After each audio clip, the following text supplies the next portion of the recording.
Hello and welcome. So today I'm going to be talking about Khora and a new build for her that I actually really enjoy.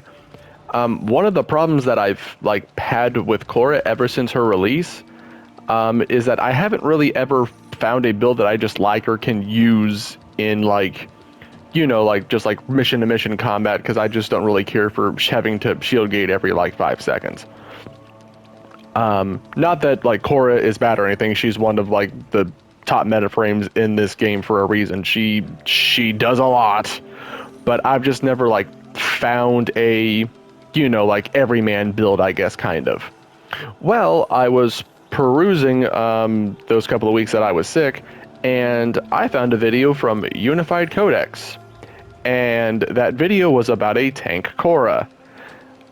I thought that was silly, and, well, didn't have too much else to do, so I figured I'd give it a shot. When I tell you this build works far better than I feel it has any right to, it's he, man, I don't know what was in the kitchen that day, but man, he fucking cooked with this thing. This is my new favorite Khora build. To finally just run and do missions and actually have fun with Khora. Having fun with Khora isn't something that I've been able to say for a little while, but with the tanking build and whatnot that he made, I am having fun, so I'm going to share this, although my audience is obviously smaller than his, but I don't really care. I'm still going to share this, and I'm going to link his channel and the video and whatnot in the description so you can go and check him out and give him some views and whatnot, because, well, he's the brainchild of the build. I have changed a few things around from it, mostly with the whip claw itself, not the build that goes on Khora. But yeah, let's hop into this. I know I normally go over the shards first, but there's an interaction here with the shards, so I'll get to the shards here in just a second. So this is the normal Khora build, basically, that we've been doing. Some notable new exception, or notable new arcane, is the arcane concentration that dropped with the old piece. So this is just basically on Khora. It's just 60% ability duration. So this 100 isn't actually 100; it's 160.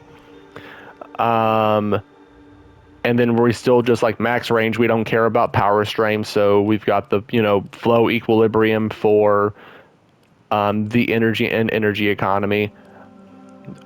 The auger reach is going to help us with the shield gating, thanks to catalyzing shields, bringing our shield down a lot, rolling guard for protection. Minus armor is just more damage. PSF so we don't get hurt. The Arcane Fury just for more melee damage, and then of course we need to have the Abiding Whip Claw. This is kind of like a standard on Khora here, and for the other mod slot here, this is a flex. This can kind of be whatever you want it to be. For me, it's the Energy Nexus, just acting as a pseudo kind of preparation, just so I can have some energy when I start playing. This can very easily just turn into Pilfering Swarm here, and you can just loot to your heart's content.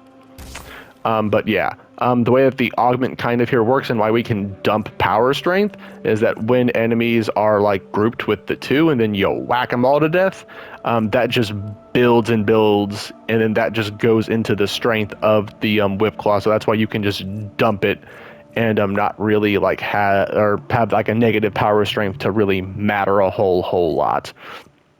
Strangle Dome is just, well, that you're mostly going to be using this if if you're using the augment for it to get loot. It is also a decent just get off me tool, because most enemies are just going to be caught in it, so that's really useful too. And then for the helmet here, Lycif's Hunt. I have been using this on Khora since Varuna came out, and I was very happy to see that Codex was also doing the same thing, because I had thought I was kind of alone in that, because I'd only seen, aside from Codex, I think I'd only seen maybe like 1 or 2 videos even talking about this. So very happy to see another fellow like his hunt enjoyer on Khora, because it's very easy to get those statuses between just like weapons and then companions and whatnot. It's honestly not that hard to get the status requirements that this condition needs, and then that's just to like keep it going. Like, you're still going to get like a bunch of stuff to go with it too. But yeah, this is just good old shield gate Khora. Nothing all that bonkers. And then to go with the regular shield gate Khora, this is the regular influence build that just goes with that. Again, nothing crazy here. We're not shattering expectations per se. Just, it's strong, it works. She's strong, it works. If it ain't broke, don't fix it. Like, that's kind of like what the whole shield gate thing was with her. Now, to move on to the actual sauce, is the tank and armor build for this. So this is largely the same. The main difference is just that the flex slot was removed for the prime continuity, and then we're running the adaptation here with some health. And then this is Umbral Vitality, but that's because I just have an Umbra Forma here from way back when testing things. You do not need an Umbral Forma. I cannot stress this enough. I just have it, because look at that. Regular Vitality, 100% health. Umbral Vitality, 100% health. The mods by themselves are not like really that much better than their like regular counterparts. The only exception to that is the Umbral Intensify, and that's why we run that. But even Umbral Fiber by itself is just 100. It's when you put them together where they start to, like add and change things. But the most expensive part of this build, with like the tanking and the armor and then like the shield gating on the side to help with that, the most expensive thing is going to be the Arcane Reaper here, because this is from Duviri, I believe. I've had this for a little while. I've used this on like a few Warframes, especially since the changes. Used it on Atlas for a while, been using it on Gara, so it does come up here and there. But this Arcane, I don't think a lot of people are going to have it, but if you do, and it's just kind of, send your in inventory, I think this is a pretty good use case for it. Yeah, so and then the changes that I had to make to the build, that, well, he talked about it in the video, but I'll show just for people who maybe haven't like clicked over yet to go and see it. So instead of Prime Flow, it's supposed to be Quick Thinking, and then instead of the Fury here, it is supposed to be, where is it, Arcane Battery. So because when you get caught with like your pants down or whatnot, the Quick Thinking will kick in, and then you can start to energy tank, and then you can build armor or you can build energy with battery when you get armor, like the Reaper. This is not the only way that you can get armor though, because I'm going to get out of this for a second, and I'm going to show the build for that. So this is using melee fortification. This is 210 armor for 10 seconds on melee kill. Yeah, you can. This thing can stack as much as you can kill things. I've gotten this thing up to like 30 before. So, like, yeah, it's like 6k armor. They do fall off though, like it says there. It says for 10 seconds. So you do have to constantly, like, keep whipping enemies. But I hope that's what you want to do, because that's kind of what Khora does. So I hope that's what you kind of signed up for here. Now, how I change this is that he Codex here was running Blast with here we go, the galvanized elementals here, so that he does more status damage for the blast. That is good, but I was leaning a little more towards like corrosive and heat for mine, because I was having some issues with armor. That could very well just be like a me thing. But I just switched to like the corrosive and heat, and then that has been working fine. And then I also opted in for primed reach. I believe he was using Gladiator's Might, which is fine, you know, easy substitute here. If you want to get like a little more crit damage, the extra combo crit chance is nice too, so you know, I can't complain about it. It's a nice choice. One other little side note though, since you know, running this thing in like just regular missions, if you're having issues with like overguard or shields, you know, you're fighting Corpus or whatnot, I think there is a decent argument to just like throw in the magnetic rush here and also add like magnetic damage to this. That way you can just kind of get through the shields or get through the overguard relatively quickly.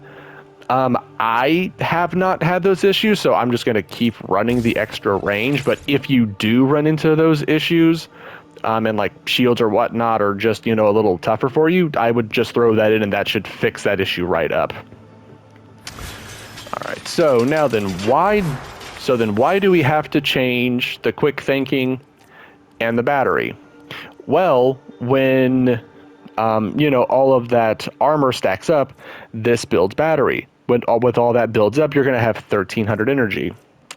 Well, you will, but there's a problem with that, and for that, I need to show off the Archon shards, because that is where the pain point for all this is, and then that's why these changes need to be made in order to make the build, I would say like better, but I mean, it's not his fault that it doesn't work, obviously. It's just like how the game is kind of coded. So with these Violet Archon shards here, yep, they're all the crit damage ones. That's the casting speed one. I think that's pretty useful on Khora, especially with the changes to her 1 in casting speed. It's pretty nice.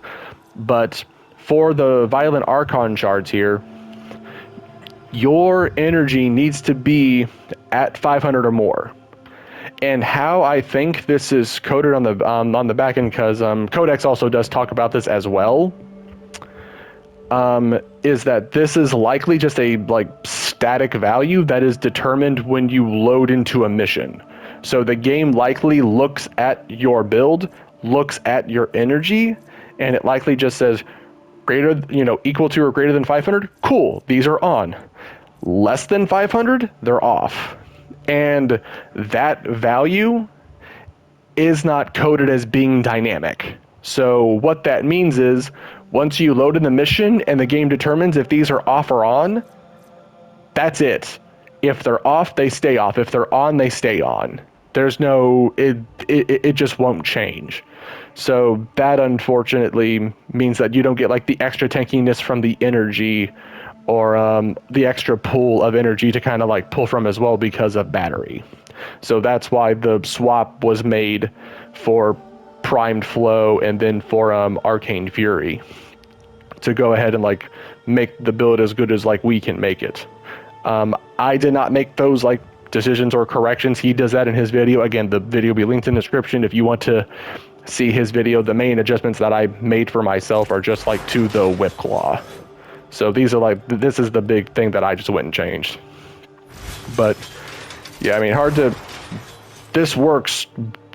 I'm going to keep saying this. This works way better than I had thought it was going to. Like, this is honestly fun. And I cannot wait to show this off. So, going to go over the weapons and the companions here really quick, and then going to pop into a mission. So just using the Cedo, again, the alt fire, just proccing a lot of statuses, running dexterity. You can run like a damage version of this if you wanted to, like if you want to do Crux or Well, if we get, if they decide to change the arcane battery part of this, we can maybe do the overcharged build that I have for this, and that'd be a lot of fun. But I'm just running the decks here just for more duration on my one's melee combo, so that if I do go into a dread, I just don't like instantly just go from like 12x to 11x and 10x, and it just fades down like really quickly. I get to actually, like go and like look for things in like a regular mission, because I think we've all had that issue where like we're doing an exterminator or something, we're like, where is that one enemy, and it takes us a good like 30 seconds to find it for whatever reason. So that's why I like doing that. And then same thing here with just the Epitaph Prime, just status, primer, dexterity, fire rate, just so I can fire them off more, amalgam barrel diffusion to help with rolling, the auger mods to help with the shield gating aspect, just standard, just kind of like status priming, nothing crazy. Praetos just for mobility. And then for the companions, because Khora is constantly just using her one and just killing a bunch of enemies, the primed pack leader, this basically just kind of makes your companion immortal, more or less. I am running the symbiosis here in case if like something does happen and like I were to die, this would just like take that hit and I'd be fine. That hasn't happened yet because again, you can get like 6,000 armor, but yeah, and then because of all the energy that you'll be using, duplex bond will just duplicate the panzer here and then spread more quills and then help with the viral application. Then we got the tenacious bond here to help with more crit damage and all that kind of fun business. A little bit of resources never hurt anyone. I like my loot, so I like to see that. The Sith Deconstruct here helps with the orbs and just energy, and then fetch is fetch. And this is the build for the claws. I'm pretty sure I've showed this off before, just showing this off for people who maybe are new or just clicking on the vid for the first time. So just standard claw build, got it set to electricity because this will work with, because his quills are an ability and they count as an ability when you use them or when the Panzer uses them. This will proc Archon stretch and like other builds. Same thing for the Diriga as well. And then, whoops, too far. And then going over Venari, because even though we do have Venari subsumed over, we still get to use Venari, which is very, very good, and why subsuming over Venari is kind of a no-brainer. I have seen some use cases for keeping on Venari for certain things, but I just subsume over her. Oh, but this is what we have kind of going here at the moment.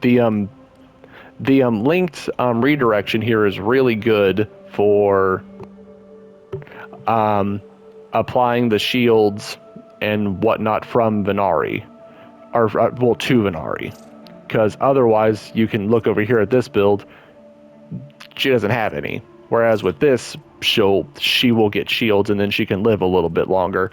Now granted, she's also running the prime pack leader here too, so she's not going to die too often, but yeah. And then we're double dipping here on the tenacious bond to get even more of that crit damage buff. So yep, just standard Catgirl shenanigans, nothing crazy here.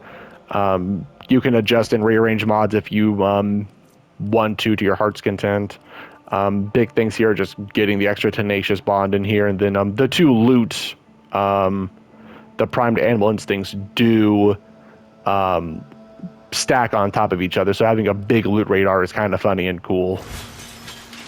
And then the claws here, again, same thing as the Panzer here, just have it set to the electricity, and yep, it's just a copy pasta. So nothing too odd with that. So we're going to get into this mission, and I'm going to show this off.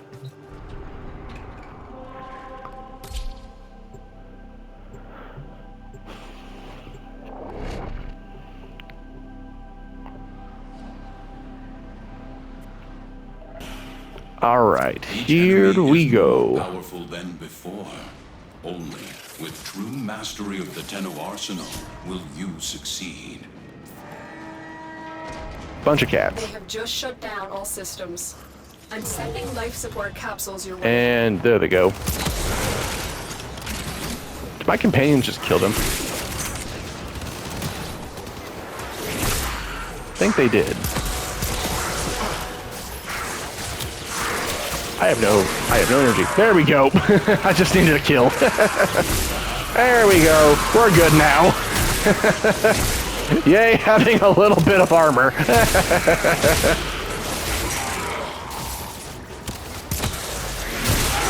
There we go.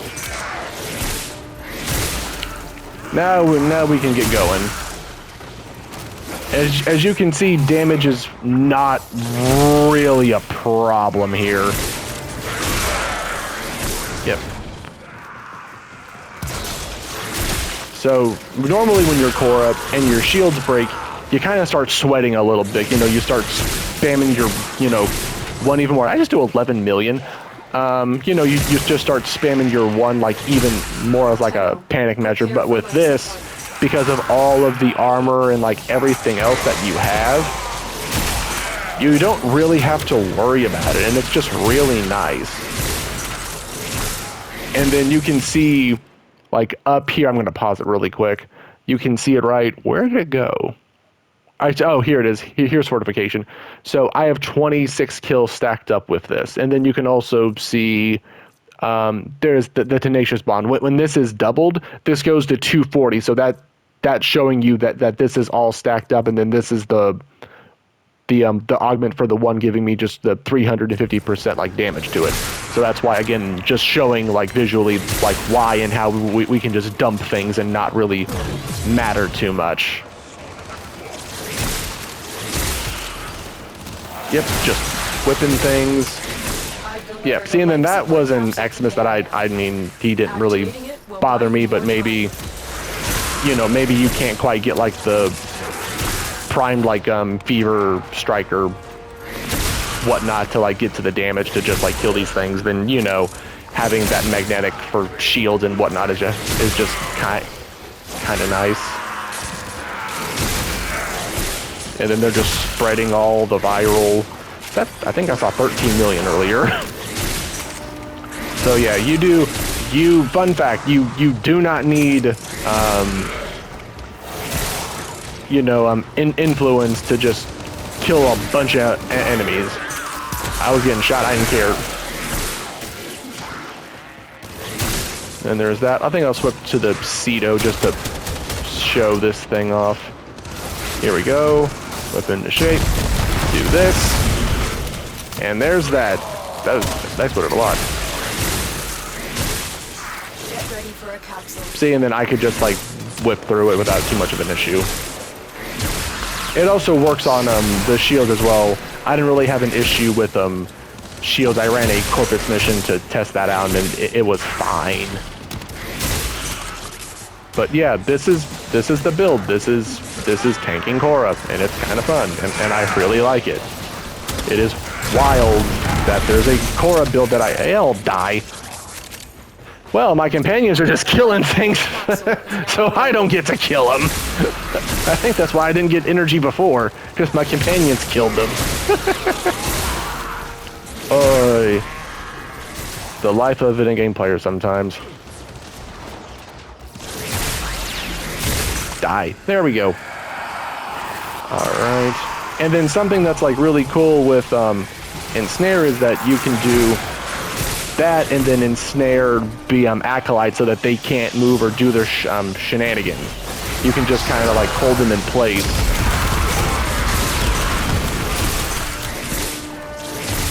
So that they can't do anything. Then you just, hit 1-2 times maybe, and then they just kind of go away.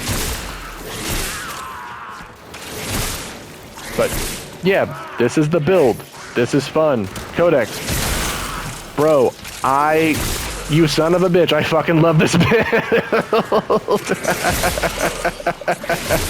Oy, not in my dreams would I think that like a tank Khora would be good. Like it just doesn't sound like something that would work, but brother, this works. Like, good shit. Oy. We're almost done here. And this is why I don't stay for like 10 minutes or anything, because I can clearly make like the 10 minutes without a problem. It would just take longer. Oop, I'm not happy with that. And there's the duplex bond at work. Oop, go back over here. I'm stuck on a thing. There we go. And there we go. Was that say? Did that say 17 million?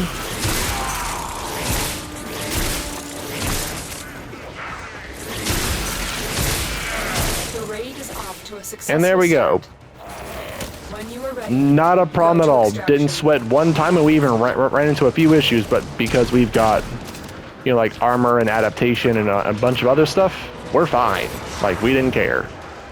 And, you know, you're gonna run into, like, some weird issues like that during normal missions, so that's why I really have enjoyed using this build in just, like, everyday missions.